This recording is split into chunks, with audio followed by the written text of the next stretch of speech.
பார்த்து கொண்டிருப்பது 24 நியூஸ் தமிழ். கார்களில் ரகசிய அறைகள் அமைத்து கஞ்சா கடத்தல். வேதாரண்யம் எடுத்துச் சென்று படகு மூலம் இலங்கைக்கு கடத்த இருந்த வெளி மாவட்டங்களைச் சேர்ந்த 4 பேர் கைது. 3 சொகுசு கார், 200 கிலோ கஞ்சா பறிமுதல். நாகப்பட்டினம் மாவட்டத்தில் கஞ்சா கடத்தல் மற்றும் விற்பனையை தடுக்க மாவட்ட காவல் கண்காணிப்பாளர் ஹர்ஷின் உத்தரவின் பேரில் போலீசார் தீவிர வாகன சோதனையில் ஈடுபட்டு வருகின்றனர். அதன் ஒரு பகுதியாக கீழையூர் காவல் நிலைய சரகத்திற்கு உட்பட்ட மேலபிடாப்பை பகுதியில் போலீசார் வாகன சோதனையில் ஈடுபட்டனர். அப்போது வெளி மாவட்ட பதிவு எண் கொண்ட 3 சொகுசு கார்கள் தொடர்ச்சியாக வந்துள்ளது. இதனால் சந்தேகமடைந்த போலீசார் அந்த கார்களை மறித்து சோதனை மேற்கொண்டனர்.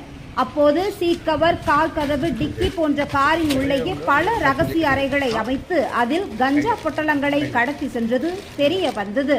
இதனையடுத்து இந்த கடத்தலில் ஈடுபட்ட விழுப்புரம் மாவட்டம் திருக்கோவிலூர் பகுதியைச் சேர்ந்த தட்சிணாமூர்த்தி, சிவமூர்த்தி, திருப்பூர் மாவட்டம் இடுவாய் பகுதியைச் சேர்ந்த மணிராஜ், புதுக்கோட்டை மாவட்டம் மணல்மேல்குடி பகுதியைச் சேர்ந்த கௌதம் ஆகிய 4 பேரையும் கைது செய்து விசாரணை மேற்கொண்டனர். விசாரணையில் ஒடிசா மாநிலத்தில் இருந்து கார் மூலமாக 50 லட்சம் மதிப்பிலான கஞ்சா பொட்டலங்களை கடத்தி வந்ததும் இதனை வேதாரண்யம் கொண்டு சென்று படகு மூலம் கடல் வழியாக இலங்கைக்கு கடத்தி செல்ல இருந்ததும் தெரிய வந்தது.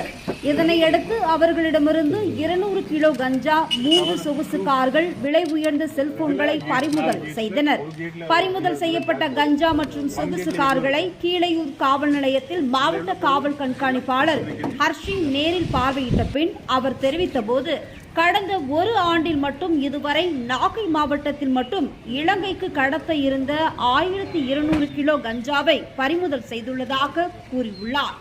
நாகையில் சொகுசு காரில் ரகசிய அறைகள் அமைத்து கஞ்சா கடத்தி சென்றவர்களை கைது செய்துள்ள சம்பவம் பரபரப்பை ஏற்படுத்தியுள்ளது.